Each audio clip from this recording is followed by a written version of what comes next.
હાલમાં ગણેશ ઉત્સવ ચાલી રહ્યો છે। સુરત શહેરમાં ગણેશ ઉત્સવ ખૂબ જ ધામધૂમથી અને ભક્તિભાવપૂર્વક ઉજવવામાં આવે છે। આ વર્ષે પણ અલગ અલગ થીમ પર પંડાલો તૈયાર કરવામાં આવે છે।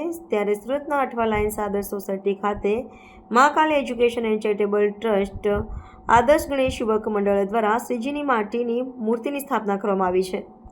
2 ઓગસ્ટના રોજ અહીંયા મા આરતીનું આયોજન કરવામાં આવ્યું હતું। અહીંયા યુથ ફોર ગુજરાતના અધ્યક્ષ જિગ્નેશ પાટીલ પણ ગણપતિ બપ્પાના દર્શન કરવા માટે આવ્યા હતા અને હિન્દુ સંગઠનના શિવમભાઈ મિશ્રાજી પણ દર્શન માટે આવ્યા હતા। અમિત સીતારામ જયસ્વાલે જણાવ્યું હતું કે અમે છેલ્લા 10 વર્ષથી શ્રીજીની માટીની પ્રતિમાની સ્થાપના કરીએ છીએ। આજે મહાઆરતીનું આયોજન કરવામાં આવ્યું હતું। ગૌરાંગભાઈ બગિયાવાલા અને અમિતભાઈ જયસ્વાલ ટ્રસ્ટી છે। મારું નામ અમિત સીતારામ જયસ્વાલ, મા કાલી એજ્યુકેશન એન્ડ ચેરિટેબલ ટ્રસ્ટ પ્રમુખ। જે આપણે ગણપતિ બેસાડ્યા છે, તો આજે કઈ પ્રકારનો કાર્યક્રમ? આજે અમારા ટ્રસ્ટ દ્વારા આદર્શ ગણેશ યુવક મંડળમાં આજે અમે મહા આરતીનું આયોજન કરવામાં આવ્યું હતું, જેમાં અમારા શિવમ મિશ્રાજી હિન્દુ સંગઠનના અધ્યક્ષની ઉપસ્થિતિ રહી હતી અને એમની હાજરીમાં અમારા મત વિસ્તારના લોકો દ્વારા મહા આરતીનું આયોજન કરેલું હતું।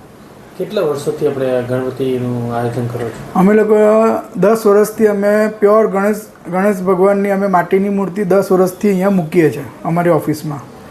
એનું વિસર્જન કેવી રીતે કરવામાં? અને અમે અમારા ઓફિસની અંદર જ અમે કુંડું હોય છે, એની અંદર અમે માટીની મૂર્તિ ગણપતિ આપવાની છે તે વિસર્જન કરીએ છીએ અને દરેક અમારું તમામ વ્યક્તિ અમે સાથે મળીને વસ્તુ કરીએ છીએ વિસર્જન। લોકોને શું સંદેશો આપશો, ખાસ કરીને માટીની મૂર્તિ? હા, અમે લોકોને અમારા સુરત શહેરના નાગરિકોને એક જ સંદેશો આપીએ છીએ કે આટલા ખર્ચા આપણે કરીએ છીએ, બરાબર છે, અને એની સામે આપણે માટીની ગણપતિ બાપ્પાની મૂર્તિ લાવે તો એક સમાજમાં સારો સંદેશો આવે છે। તાપી નદીનું શુદ્ધિકરણ થાય છે, સ્વચ્છતા ઓછી, એટલે જે ગંદકી થાય છે તે ઓછી થશે એમ।